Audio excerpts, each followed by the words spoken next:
하나님의 말씀은 요한계시록 4장 8절에서 11절까지입니다. 요한계시록 4장 8절 네 생물은 각각 6날개를 가졌고 그 안과 주위에는 눈들이 가득하더라. 그들이 밤낮 쉬지 않고 이르기를 거룩하다 거룩하다 거룩하다 주 하나님 곧 전능하신 이여 전에도 계셨고 이제도 계시고 장차 오실 이시라 하고 그 생물들이 보좌에 앉아서 세세토록 살아계시는 이에게 영광과 존귀와 감사를 돌리되 24장로들이 보좌에 앉으신 이의 앞에 엎드려 세세토록 살아계시는 이에게 경배하고 자기의 관을 보좌 앞에 들이며 이르되 우리 주 하나님이여 영광과 존귀와 권능을 받으시는 것이 합당하오니 주께서 만물을 지으신지라 만물이 주의 뜻대로 있었고 또 지으심을 받았나이다 하더라. 하나님 아버지 은혜를 감사합니다. 오늘도 놀라운 말씀 앞에 저희들을 불러주시고 말씀을 가르쳐 주시니 감사를 드립니다. 영광 존귀 찬송 주님 세세토록 받으신 것이 합당하옵나이다.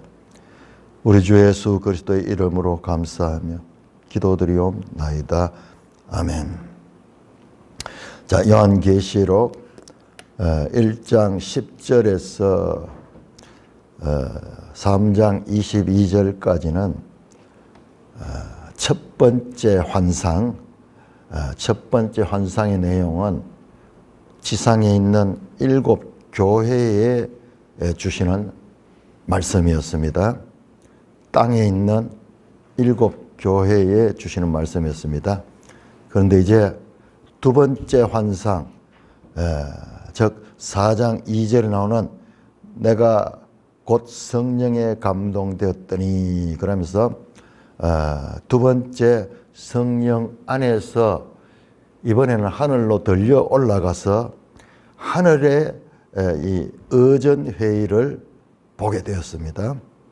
그래서 그 하늘 위에 그 보좌가 베풀어지고 그 하나님이 그 보좌에 앉아 계시는데 그 주에는 또한 24장로들의 보좌가 있고 그 앞에는 또한 네 생물이 있으며 그들이 하나님의 보좌에 둘러서 있는 모습을 보았습니다. 우리 어제는 거기까지 7절까지 봤는데 자 3장까지는 7 교회에 대한 말씀이고 4장은 완전히 차원이 다릅니다. 저 하늘 보좌에 끌려 올라가서 그 하늘 보좌의 광경을 보는 것입니다. 이 땅에 있는 교회에서 지금 사도 요한은 저 하늘 시간과 공간과 그와 같은 다른 차원에 있는 그 하늘 보좌로 끌려 올라가서 거기서 하늘의 장면을 보고 있습니다. 자, 그런데 그래서 우리가 이 계시록을 볼 적에 이 땅의 7 교회에 대한 환상과 그 다음에 그 이후로 4장부터 나오는 이와 같은 환상 내용들이 전혀 다른 것처럼 단절해서 보기 쉬운데 자 3장 마지막 한번 보실까요? 교회의 마지막 말씀 3장 라오디게아 교회의 말씀 가운데 제일 21절에 이기는 그에게 각 교회마다 이기는 자를 찾고 이기는 자들에게는 하나님께서 보상을 해 주신다는 거예요. 그 보상의 내용이 무엇이냐? 저 계시록 20장에서 21장, 22장에 나오는 그 새하늘 새 땅에 그 하나님 나라의 그 보상이에요. 이 내용들을 다 분석해 보면은 이기는 자에게 주시는 그 보상들이 다 저 새하늘 새 땅 새 예루살렘에서 있는 그런 것을 받게 된다는 거예요. 결국 뭐냐? 끝까지 믿음을 지키고 이기는 자들은 새 창조의 하나님 나라에 들어간다는 말씀이에요. 하나님 나라에 들어간다. 자, 그런데 마지막 이 라오디게아 교회에 주시는 보상은 내 보좌에 함께 앉게 하여 주기를 내가 이기고 아버지 보좌에 함께 앉은 것 같이 하리라. 자, 이것도 보면은 20장 4절에 보면은 그 예수님께서 그 보좌에 앉아 계시고 그 다음에 성도들도 보좌에 앉는 그 내용이 바로 여기 나오는 거예요. 자, 그래서 마지막 보상은 보좌 이야기인데, 자, 보세요. 이제 4장으로 나가면 완전히 다른 차원, 두 번째 환상, 하늘의 차원인데도 불구하고 보좌라는 면에서 연속성을 가집니다. 2절에 보니까, 4장 2절에 보니까는 내가 곧 성령에 감동되었더니 보라 하늘에 보좌를 베풀었고 그 보좌 위에 앉으시니가 있는데, 그러니까 3장과 4장이 전혀 다른 차원의 이야기임에도 불구하고 계시록이 보좌라는 연속성을 가지고 3장과 4장도 결코 완전히 단절된 내용이 아니라는 것을 우리를 알게 하는 것입니다. 자, 그래서 오늘 이제 8절부터 들어갑니다. 8절. 자, 하나님의 보좌 앞에 내 생물이 있는데, 참 표현이 특이하죠. 내 생물. 이 원어도 보면은 생물로 되어 있어요. 근데 바로 앞에 나오죠. 7절에 그 생물의 모습이 나오는데, 첫째 생물은 사자 같고, 둘째 생물은 송아지 같고, 셋째 생물은 얼굴이 사람 같고, 그 넷째 생물은 날아가는 독수리 같다. 자, 요거 다 보니까는 에스겔 1장에 나오는 이 생물이에요. 그러니까 이미 이 장면은 계시록만 나오는 것이 아니라 포로기 선지자였던 에스겔이 동일하게, 사도 요한과 동일하게 요한계시록 기록되기 약 600여 년 또는 700여 년 전에 바벨론 포로지에서 영안에서 하나님의 보좌를 받는 거예요. 그 보좌하고 똑같아요. 여러분, 너무 놀랍지 않습니까? 요한계시록에 나오는 이 장면과 그 다음에 600~700년 전에 그 포로기 있던 그 에스겔 선지자가 하늘 보좌에서 받는 장면이 일치됩니다. 자, 그래서 그 내생물의 모습이 사자 같고, 하나는 이 에스겔에는 소 같다. 송아지. 여기는 송아지로 되어 있는데, 소로 되어 있고, 그 다음에 사람 같고, 그 다음에 독수리 같은 것. 이것을 학자들은, 이것은 사자는 야생 짐승의 왕이죠. 대표성을 가지는 그와 같은 짐승을 대표하는 거고, 둘째 소는 가축을 대표하는, 성경을 보면은, 창세기 1장을 보면은 가축과 짐승을 처음부터 구별하고 있어요. 우리는 어떻게 하다가 이 가축들은 사람과 더불어 살다가 그렇게 됐는 것 같은데, 아니, 처음부터 창조해 보면은 짐승을 창조하고 가축을 창조하는 것을 구별해서 말씀하고 있습니다. 그래서 이 소는 가축을 대표하고, 그 다음에 사람은 모든 피조물들을 대표하죠. 그래서 세상에서도 사람을 만물의 영장이라 그렇게 이야기하죠. 그 다음에 넷째는 독수리, 즉 하늘의 왕, 이 독수리, 이 내생물은 천사입니다. 천사의 모습인데, 이 세상의 모든 피조물 전체, 생명체를 가진 피조물을 대표하는 그런 천사라고 해석을 합니다. 자, 8절입니다. 그 내생물의 모습을 지금 그리고 있습니다. 네 생물은 8절에 각각 6날개를 가지고 있고 그 안과 주위에는 눈들이 가득하다고 말합니다. 뿐만 아니라 그 네 생물은 이 네 생물이 이게 천사입니다. 이사야 6장에 보면 나온 천사예요. 이번엔 또 이사야서에 나오는 천사입니다. 이사야 6장에 있다가 보겠는데 그 천사인데 날개를 6개 가지고 그 다음에 그들이 밤낮 쉬지 않고 찬송하는 거예요. 찬송하는 거룩하다 거룩하다 거룩하다 주 하나님 곧 전능하신 이여. 전에도 계셨고 이제도 계시고 장차 오실 이시라 하고 내 생물이 그렇게 하나님을 찬송합니다. 자, 우리 이사야 6장을 한번 보겠습니다. 이사야서는 구약의 하나의 묵시록과 같은 그런 내용들이 중간중간에 들어있습니다. 이사야 특별히 6장은 이사야 선지자가 사도 요한처럼 저 하늘 보좌 앞으로 끌려 올라갔어요. 그 장면입니다. 자, 이사야 6장. 그래서 어떤 분들은 신약 성경과 구약 성경을 이렇게 다르게 이렇게 보는데 우리 개혁주의 신학, 성경 신학에서는 철저하게 신약과 구약이 연결이 되어 있어요. 그런데 공부를 해보면 그게 맞아요. 신약과 구약이 철저하게 연결되어 있습니다. 자, 6장, 이사야 6장 1절에 보니까는 우시야 왕이 죽던 해에 내가 본적 주께서 높이 들린 보좌에 앉았는데 내가 본적 계시록이 계속 나오는 표현입니다. 그런데 이사야가 그 우시야 왕이 죽던 해 BC 한 700년경의 선지자니까는 그 무렵에 그 왕이 죽던 해에 선지자가 오늘 요한처럼 영 안에서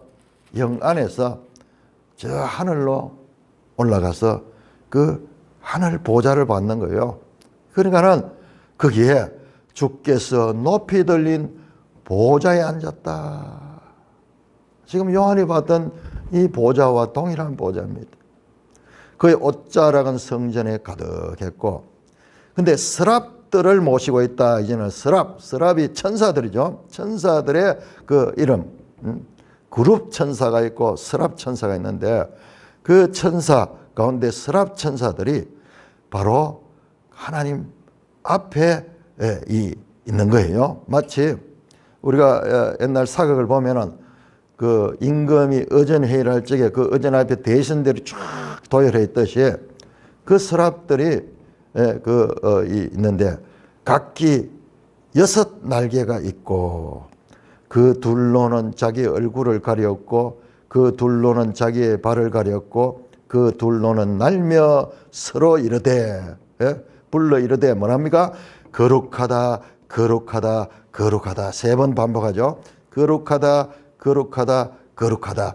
지금 요한계시록에 나왔던 이 네 생물과 동일하죠. 네 생물도 이 8절에 거룩하다 거룩하다 거룩하다. 그리고 네 생물이 각각 6날개를 가졌다 그러는데 이사야에 나오는 그 스랍들도 6날개를 가지고 더 자세하게 2개를 합쳐보면은 그 자세가 나오는데 6날개를 가지고 2날개는 자기 얼굴을 가리고 2날개로는 자기의 발을 가리고 날개 2개로만 날고 있는 거예요.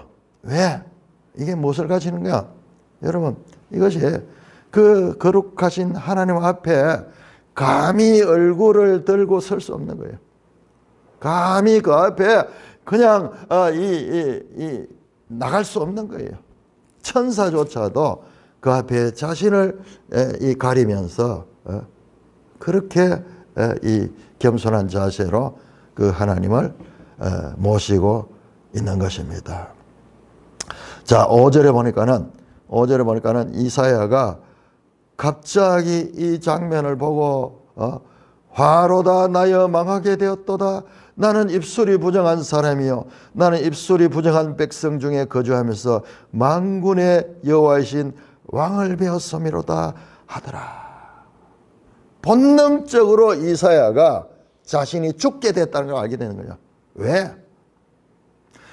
거룩하신 하나님 앞에 죄인이 서 있으니까는요, 그 천사들조차 얼굴을 가리고 발을 가리고 있을 정도로 거룩하고 영광의 자리에 죄인이, 더러운 옷을 입은 죄인이 그 거룩한 앞에 서니까는 자신이 부정한 존재라는 것을 명확하게 지금 깨닫게 되는 거예요.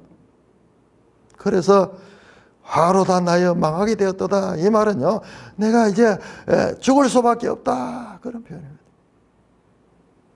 그때에 6절에 보니까는 그때 서랍 중 하나가 부젓가락으로 제단에서 집은 바 숯을 손으로 가지고 내겼다. 하늘 제단에서 그 숯을 가지고 그렇게다가 그 입술에 대면서 보라 이것이 내 입에 닿은 네 악이 제하여졌고 네 죄가 사하여졌느라 하더라.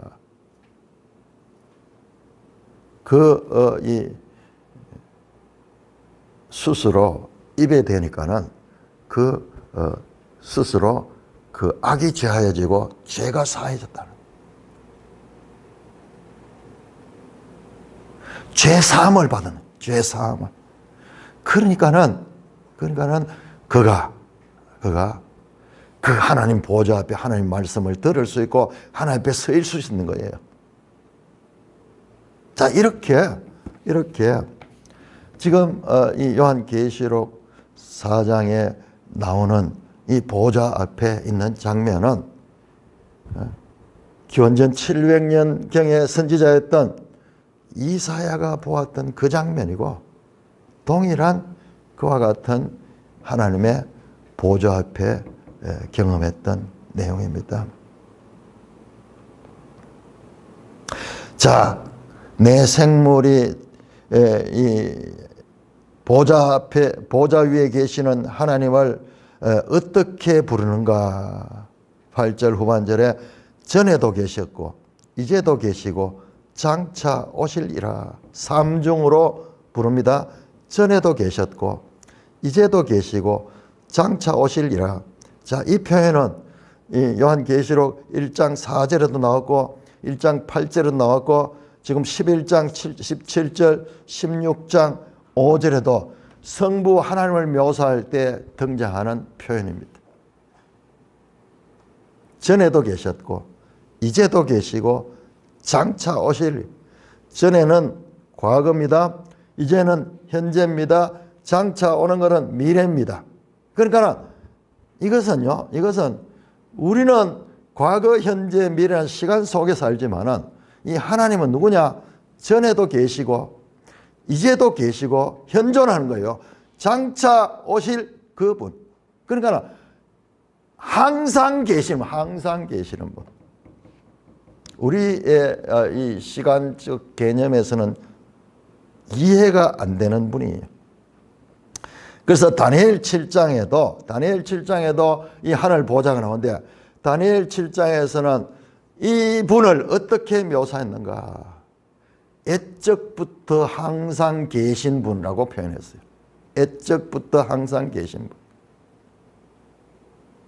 성자 예수님은 인자 같은 분이 옛적부터 항상 계시니 이게 나간다.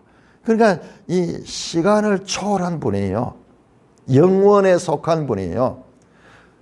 유한한 인생이 무한한 하나님을 바르게 이해할 수가 없어요. 그래서 인간 입장에서는 이와 같이 표현할 수밖에 없는 그런 이 존재입니다. 시간을 초월하신 영원한 분이시다. 여기에 헬라어로 보면은 아주 운율이 있습니다. 우리말도 전에도 계셨고 이제도 계시고 장차 오실리 운율 있죠. 호온, 호엔, 카이 가면 그리고거든요. 호엔 그 다음에 호온, 카이, 호 에르케메노스 영어로 which was 있었고 and is 현재 있고 and is to come 앞으로 오시는 분이다. 이분이 누구시냐? 이분이 바로 모세가 출애굽기 3장에서 떨기나무, 불 붙는 떨기나무 아래서 만났던 그 여호와 하나님이시오. 모세가 물었습니다. 하나님께서 모세에게 이 명령을 하시며 애굽의 이스라엘 백성들을 출애굽시키라고 말하니까는 모세가 내가 어떻게 그리 할 수 있습니까? 하나님께서 내가 함께 한다 그러면서 모세가 말합니다. 자, 내가 사람들에게 그렇다면 이런 것을 설득을 해야 되는데 그때 하나님 당신을 내가 누구라고 불러야 되겠습니까? 이름이 뭐라고 내가 전해야 되겠습니까? 그랬을 적에 그 떨기나무 사이에 나타난 여호와 하나님이 나는 스스로 있는 자다 그러죠. 스스로 있는 자다. 에흐에 아셀 에흐에 그것도 번역이 안 돼요. 헬라어로 에고 에이미 나는 존재자다라는 뜻. 나는 있다예요. 목적어도 없고 그래서 말이 안 돼. 말이 안 돼. 하나님은 우리의 언어, 우리의 시간과 공간의 경험에서 나오는 이 언어 속에서는 하나님을 묘사할 수가 없어. 그래서 신약 성경에 그 특별히 요한복음의 핵심 주제가 에고에미 나는 무엇이다. 예. 나는 존재자다. 그 말입니다. 자, 그렇게 성부 하나님의 이 모습을 이 내생물이 그렇게 찬송하며 그분을 경배합니다. 9절입니다. 그 생물들이 보좌에 앉으사 세세토록 살아계시는 이에게 영광과 존귀와 감사를. 자, 여기에는 이렇게 표현했네. 세세토록 살아계시는 이 영원한 생명, 영원한 생명체. 우리 인생은 그렇지 않죠? 이 모든 피조물들은 죄로 인하여 사망에 종되어서 일시적으로 몇십 년 살다가 끝나는 인생이지만은 그 하나님은 세세토록 살아계시는 생명의 근원이신 분, 그리고 시간의 근원이신 분, 시간을 초월하신 분, 시간도 피조물이에요. 영원의 차원에 계시는 분, 영광과 존귀와 감사를 돌렸다. 자, 그때 앞에 나왔던 이번에 이제 24장로들이 나옵니다. 10절에 24장로들이 보좌에 앉으신 앞에 엎드려 세세토록 살아계시는 이에게 경배하고. 자, 24장로들은 누구냐? 하늘에 장로들이 어떻게 있죠? 참으로 특이한 표현이죠. 자, 이거는 어제 말씀을 드렸는데 이 24장로들은 이스라엘 12지파와 그리고 그 신약의 예수님의 12사도들을 합치면은 24가 되죠. 23. 자, 그 어떤 믿는 자들의 어떤 대표성을 가진 그와 같은 존재들. 그런데 이게 천상에 있거든요. 천상에 있는 존재들 때문에 이것들을 어떻게 해석할까 학자들이 여러 가지로 생각하는 가운데서 이분들은 이스라엘 12지파에서 나온 이 구원받은 백성들, 그 다음에 예수님의 12사도 가운데서 구원, 그 12사도들을 나타내는 그런 표현. 그게 이제 가능한 게 계시록을 자세히 보면은 수미상관, 인크로지를 이루고 있거든요. 저 계시록 21장에 가면은 새 예루살렘이 나오는데 그 새 예루살렘 성의 문이 이스라엘 12지파의 이름이 새겨져 있어. 그리고 놀랍게도 그 건축을 기초하는 기초석이 예수님의 12사도들의 이름이 기록되어 있다고 되어 있어요. 그러니까는 여기 24장로들도 이와 같은 신약과 구약을 대표하는 그와 같은 이 성도들을 이 대표하는 그런 존재들로 해석을 할 수 있습니다. 자, 그 24장로들이 앞에서 나올 적에 처음 등장할 때 4절에 보니까는 흰 옷을 입고 머리에 금관을 썼다 그랬죠. 흰 옷은 앞에서 7 교회를 이야기하면서 계속 나왔습니다. 흰 옷은 거룩한 성도들에게 주어지는 보상이에요. 보상. 이게 하나님 나라의 복장이에요. 뿐만 아니라 이 24장로들은 머리에 금관을 쓰고 있어. 금으로 만든 이 관인데 이 관은 왕관이라기보다는 이게 스테파노스 하는 것은 이 월계관 같은 거 경기에서 승리한 자들이 받아 쓰는 관 있죠. 월계관 같은 거 있잖아요. 그게 스테파노스예요. 스테파노스. 그 관이에요. 그 관. 그러니까는 이 장로들이 누구냐 그러면은 앞에 나오는 이기는 자들 있죠. 이기는 자들이 받아 쓰는 관이에요. 이기는 자들. 이들은 믿음으로 이겨냈던, 그래서 하늘 보좌에 그 들림을 받아 그 보좌 앞에 있는 그런 영광스러운 이 승리한 성도들을 상징하는 그와 같은 인물들입니다. 근데 그 24장로들이 보좌에 앉으신 이 앞에 엎드려서, 또 동일하게 나오네요. 앞에 나왔던 동일한 표현, 9절에 나왔던 세세토록 살아계시는 이에게 경배하고. 하나님을 우리 언어로 형용하려고 그러니까 형용할 길이 없어. 그래서 할 수 있는 것이 전에도 계셨고 이제도 계시고 장차 오실 이, 또는 세세토록 살아계시는 이. 그러니까 이 출애굽기에서 스스로 있는 자다. 아세르 에흐의 아세르, 나는 존재자다. 우리는 존재자를 알 수 없어요. 왜냐? 우리 모두는 피조물들이에요. 피조물. 그래, 이 피조물들과 완전히 구별되는 창조주. 그러니까 피조물이 창조주를 온전하게 인식할 수 없습니다.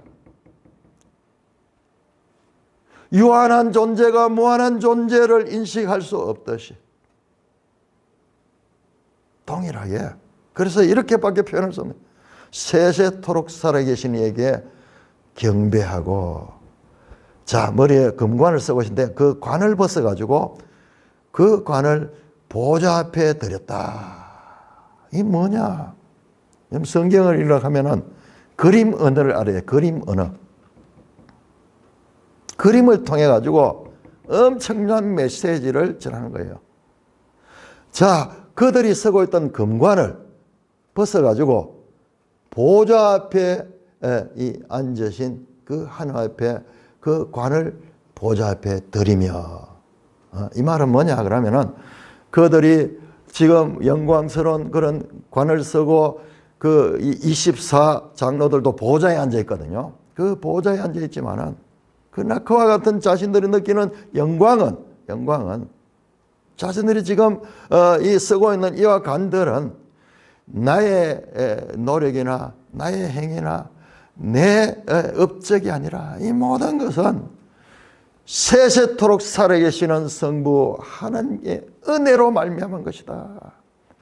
그래서 감히 우리가 이 관을 쓸 수 없습니다. 그러면서 그 관을 보좌 앞에 드리는 그림이에요. 그림입니다. 그래서 하늘에 이 하나님이 계시는 그 보좌에 보니까는 모든 것이 하나님을 경배하고 그 하나님의 영광 아래에 있으며 그들은 하나님을 절대적으로 경배하고 있는 이와 같은 모습을 보여주고 있습니다. 뭐라고 24장로들은 찬송하는가? 24장로들이 우리 주 하나님이여 영광과 존귀와 권능을 받으시는 것이 합당하오니 주께서 만물을 지으신지라 만물이 주의 뜻대로 있었고 또 지으심을 받았나이다 하더라. 장로들이 면류관을 보좌 앞에 드리며 보좌의 주인공이신 성부 하나님께 영광과 존귀와 감사의 권능을 돌릴 것은 지극히 합당하다. 왜? 그 하나님께서 만물의 창조주시다. 그리고 그 만물은 주의 뜻대로 존재하게 되고 또 지으심을 받았다. 이 헬라어로 크티조예요. 크티조. 창조하다. 영어로 create 하듯이 크티조. 주께서 만물을 지으셨다. 주님이 창조주시고 만물은 지으심을 받았다. 피조물이고 피조물들이 창조주 하나님을 경배하는 것은 지극히 합당하다. 엑시오스. 이 아주 중요한 단어예요. 이렇게 이 세상 가운데서 피조물들의 이 예배를 받고 피조물의 경배를 받을 수 있는 분은 유일하신 합당한 자는 창조주 하나님밖에 없습니다. 그 말씀이에요. 그런데 왜 지금 이 4장에서 하늘 보좌가 나오고 있을까요? 지금 여기에는 지금 교회에 주시는 말씀이잖아요. 일곱 교회, 1세기 교회가 로마 제국에 의해서 박해를 당하고 유대인들에 의해서 박해를 당하는 그때 지금 교회는 박해와 그와 같은 환난 속에 신음하고 있는, 그래서 그 교회를 향하여 이기는 자가 되라고 지금 부활하시고 영광스러운 그와 같은 성귀하신 예수님께서 그들에게 주시는 말씀이거든요. 그러니까 이 장면이 뭐냐? 이 세상의 로마 황제가 아니라 참으로 경배를 받을 분은 창조주 하나님밖에 없다. 그러므로 성도들이 황제 숭배를 거부하고 우상 숭배를 거부함으로써 이 세상 가운데서 당하는 그와 같은 어려움들, 그것은 결코 잘못된 것이 아니다. 바로 한 분 창조주 하나님께만 예배를 드리는 것은 이것은 합당한 일이다. 왜? 피조물 우리 인생들이 경배해야 될 상은 이 땅의 인간 왕들이 아니고 인간 권력자들이 아니고 창조주 하나님만이 경배를 받아야 될 뿐이라는 것을 지금 말씀하고 있습니다. 4장 전체가 처음으로 이제 보좌에 앉으신 성부 하나님이 계시는 그 장소가 나타났습니다. 자, 5장 1절에서 4절까지 교독하겠습니다. 자, 이번에는 장면이 어디로 가느냐? 좀 더 확장이 됩니다. 이번에는 어린 양이 이 보좌 앞에 등장하는 그 이제 5장 전체는 보좌에 앉으신 하나님과 그리고 어린 양이 같이 계시는 장면이 나옵니다. 자, 4장은 성부 하나님과 그 보좌하고 있는 그 보좌 앞에 있는 네 생물과 24장로들이 나왔고, 그러나 이번에는 이제 어린 양이 등장하게 될 것입니다. 5장 1절에서 4절까지 교독합니다. 내가 보매 보좌에 앉으신 이의 오른손에 두루마리가 있으니 안팎으로 섰고 7인으로 봉하였더라. 또 봄에 힘 있는 장사가 큰 음성으로 외치기를 누가 그 두루마리를 펴며 거기는 되게 합당하냐 하나. 하늘 위에나 땅 위에나 땅 아래에 능히 그 두루마리를 펴거나 보거나 할 자가 없더라. 그 두루마리를 펴거나 보거나 하기에 합당한 자가 보이지 아니하기로 내가 크게 물어들으니. 자, 이번에 장면이 다시 내가 봄에 지금 영안에서 하늘 지금 보좌 앞에서 보았습니다. 다시 한번 더 뚜렷이 보니까는 보좌에 앉으신 이의 오른손에 두루마리가 있었습니다. 그 오른손에 두루마리가 있는데 그 두루마리 안에 보니까는 글이 안에만 서 있는 게 아니고 안팎으로 서 있어. 안팎으로 서 있고 7 인으로 봉하여져 있습니다. 고대에 이런 편지 같은 거 쓰고는 이렇게 임봉을 하거든요. 임봉. 그런 그것도 7개로 봉하여져 있는 두루마리를 보좌에 앉으신 분이 오른손에 가지고 계셨습니다. 자, 이것도 보세요. 이것도 에스겔 2장 한번 볼까요? 에스겔 2장. 그러니까 우리가 구약 성경을 계속 많이 읽어내야 됩니다. 에스겔 2장 9절 10절. 에스겔 2장 9절 10절. 내가 보니 9절입니다. 내가 보니 보라 한 손이 나를 향하여 펴지고 보라 그 안에 두루마리 책이 있더라. 그가 그것을 내 앞에 펴시니 그 안팎에 글이 있는데 그 위에 애가와 애곡과 재앙의 말이 기록되었더라. 여기 두루마리 책이 있는데 그 두루마리가 안팎으로 글이 기록되어 있어. 지금 여기 계시록 5장에 보좌에 앉으시니 오른손에 있는 그 두루마리가 동일한 거예요. 그런데 내용이 나와. 여기는 그 내용이 뭐냐? 애가와 애곡과 재앙의 말이 기록되었다 그래요. 자, 그러니까는 지금 우리가 이 에스겔을 통해서 요한계시록을 연결해서 보면은 이 두루마리 속에 기록된 내용들이 애가와 애곡과 재앙의 말들, 즉 여기 이 두루마리가 이제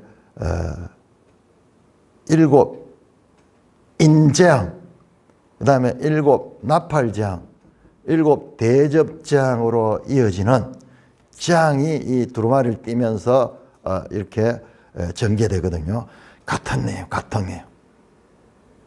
그렇게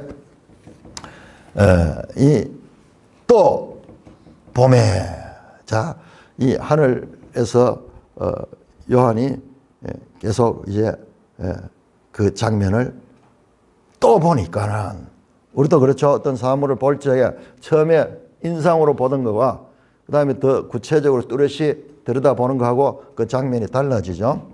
더 구체적으로 보이듯이 지금 요한이 또 봄에 힘있는 천사가 큰 음성으로 외치기를 누가 그 두루마리를 펴며 그 인을 떼기에 합당하냐. 또 보니까는 한 천사가, 힘있는 천사가 큰 음성으로 외쳤습니다. 누가 그 두루마리를 펴며 그 인을 떼기에 합당하냐. 자, 합당하냐 단위 또 나왔죠. 앞에 보세요. 하나님만이 합당하다. 온 피조물들의 경배를 받을 분은 유일하게 창조주 하나님만이 합당하다. 자, 이번에는 누가 그 인을 떼기에 합당하냐. 그렇게 큰 음성으로 외칩니다.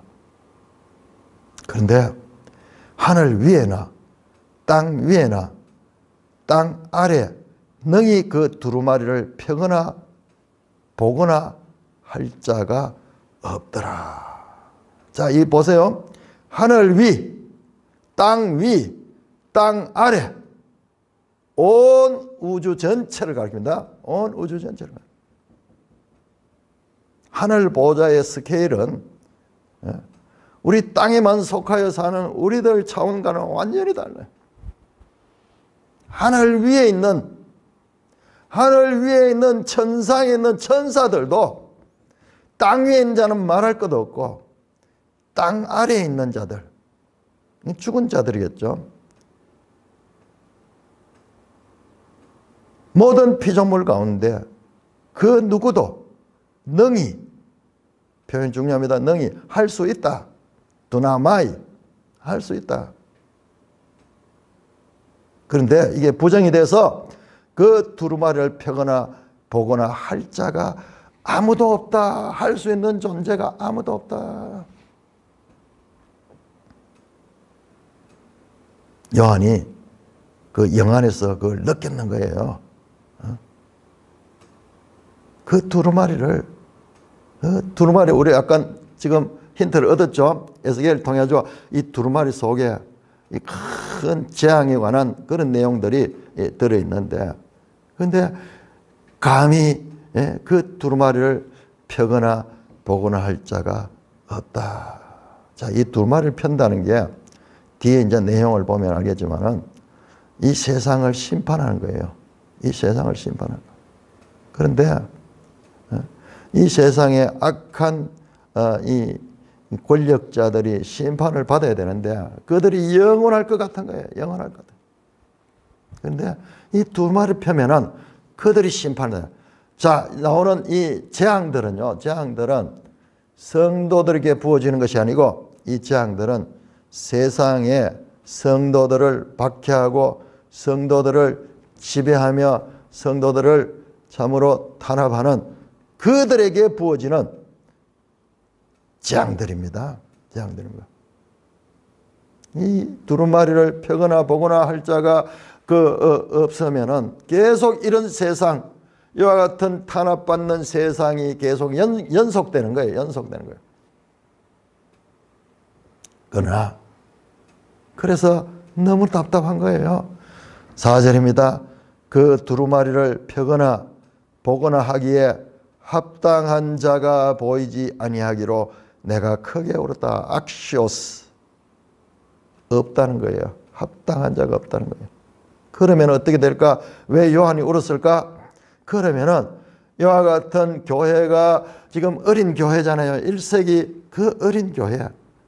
어떤 학자들은 이야기한대요. 우리 산돌교회 같아요. 우리 산돌교회도 큰 교회라. 열 몇 명 뭐 이렇게 모이는 그런 교회들이었대. 그런 교회 가운데, 그런 가운데 참으로 세상의 거대한 권력에 의하여서 박해당하고 압제당하여 이제 곧 이 견디지 못하고 다 무너져 갈 것 같은 그와 같은 건데, 이 두루마리를 떼져 가지고 그들이 심판을 당해야지 이 교회가 살 수 있는데, 요한이 크게 울었다 하는 것은 이제 그와 같은 것을 영적으로 깨닫던 것 같아요. 분명히 이 두루마리의 재앙들이 이 세상을 심판하면은 교회가 그 모든 것 가운데서도 이겨낼 수 있을 텐데, 이 재앙들에 그 두루마리를 뗄 자가 없기 때문에 이같이 암울한 세상은 계속 이어질 수밖에 없는가 하는 탄식 가운데서 요한이 크게 울었다, 그렇게 말씀하고 있습니다. 왜 두루마리를 열 수가 없느냐? 온 피조물 가운데 하늘 위에나 땅 위에나 땅 아래 온 세상 우주 전체에서 그 두루마리를 펼 합당한 사람이 없기 때문에 그렇습니다. 왜 합당한 사람이 없는가? 우리가 앞에서 이사야도 봤듯이 모든 사람은 죄인이기에, 죄인이기에 이 책에 기록된 재앙의 그 대상자들, 그러므로 죄로 오염된 인생들은 이 두루마리를 뗄 수 있는 자격이 없는 거예요. 자격이 합당치 못한 거예요. 오직 합당한 자는 무죄한 자이고, 그리고 우리 인생들이 그게 참여하기 위해서는 우리의 죄를 대속해 주시는, 앞에서 이사야가 그 천사가 그 입술에다가 제단 숯불을 대 가지고 그 죄를 사하여 주는 그와 같은, 그래야 죄 사함을 받은 자가 아니고는 이 두루마리를 뗄 수가 없습니다. 인을 떼는 것은 물리적인 힘의 문제가 아닙니다. 힘이 들어서 못 떼는 게 아니라 합당한 자, 악시오스, 그 합당한 자가 없기 때문에 그런 것입니다. 예를 들어서 유언장 같은 거, 유언장 같은 것은 아무나 열 수 없습니다. 그 상속자가 될 자격이 있는 자, 법적인 그와 같은 자격 요건을 갖춘 자만이 그 유언장을 개봉할 수가 있습니다.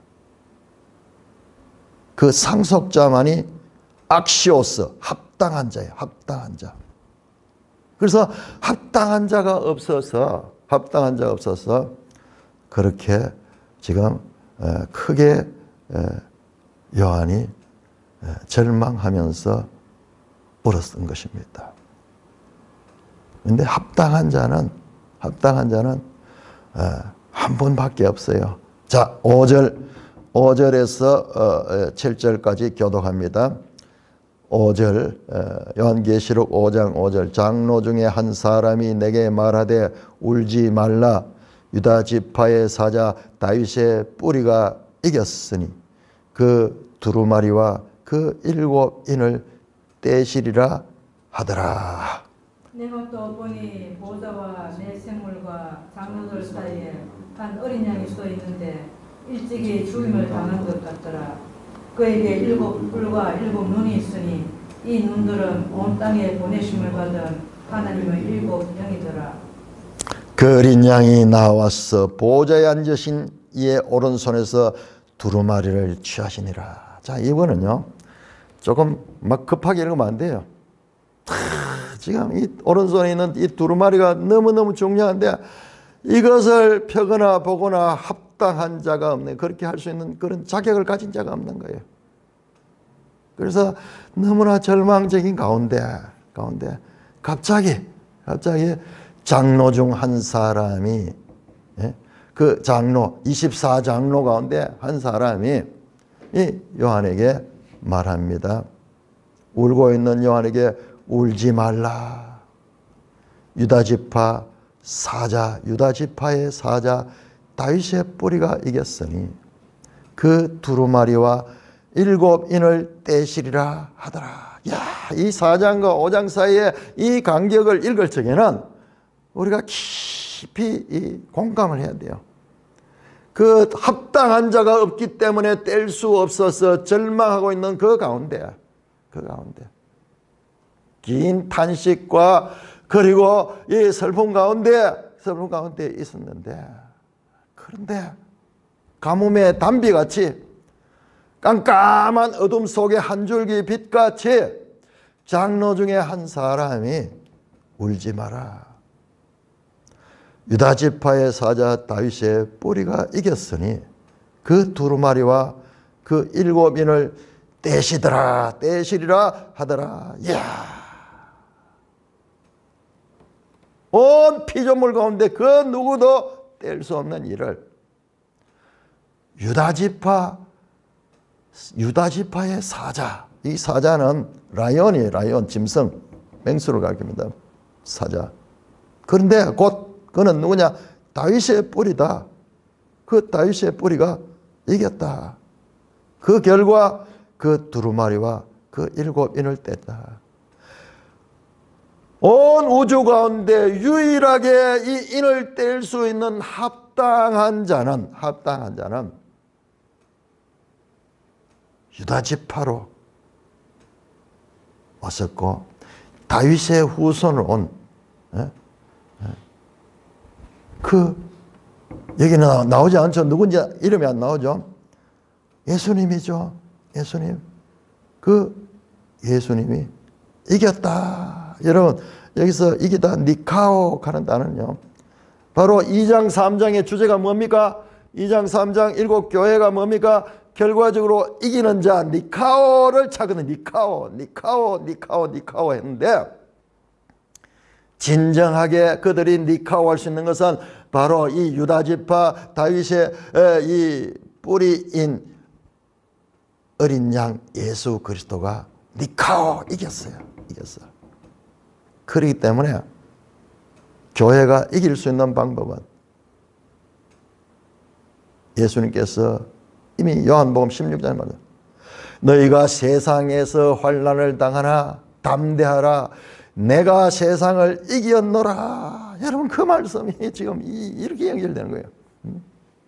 교회가 지금 환난 가운데 있지만은, 그러나 예수님이 세상을 이기심으로 말미암아 그리스도 안에 속하 있는 성도들도 이길 수 있는 거예요. 유다 지파의 사자.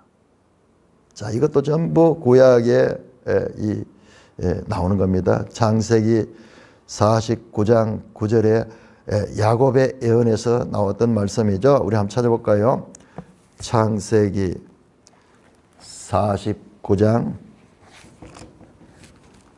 49장은 야곱의 그 12아들에 대한 그와 같은 이 예언이 나오죠.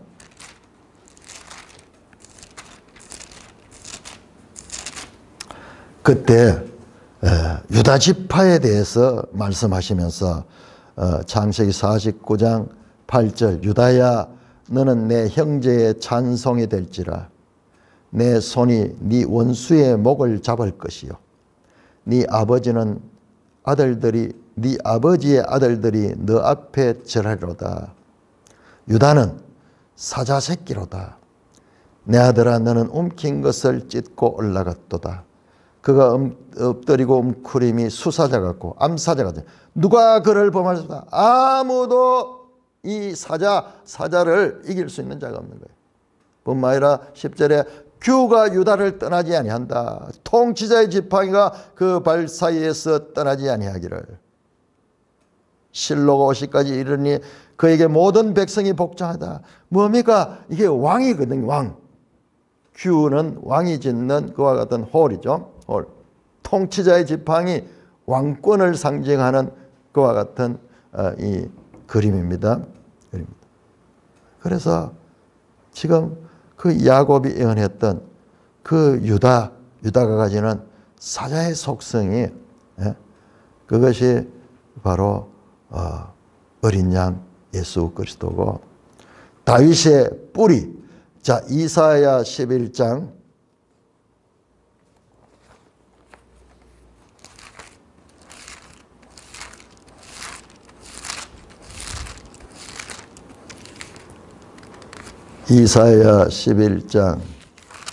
1절에 보면 이새의 줄기에서 한 삭이 나며 그 뿌리에서 한 가지가 나서 결실할 것이요. 그 유명한 메시아 예언입니다. 그 위에 여호와의 영 곧 지혜와 총명의 영 모략과 재능의 영 쫙 나오죠. 10절이면 그날에 이새의 뿌리에서 한 삭이 나서 만민의 기치로 설 것이요 열방이 그에게로 돌아오니 그가 그한 곳이 영화로우리라.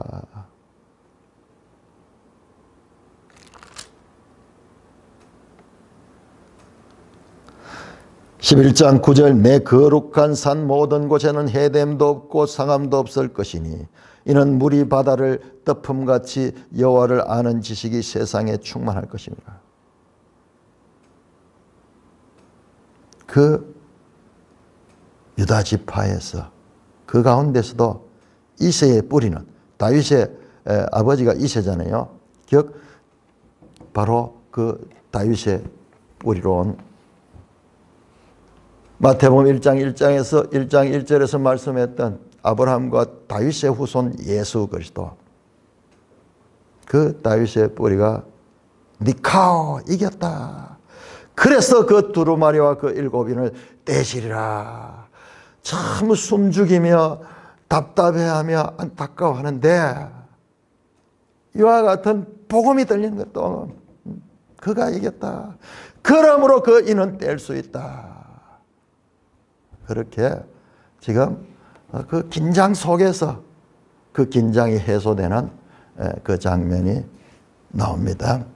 자, 이 부분 중요하기 때문에 내일 계속해서 하도록 하겠습니다. 찬송가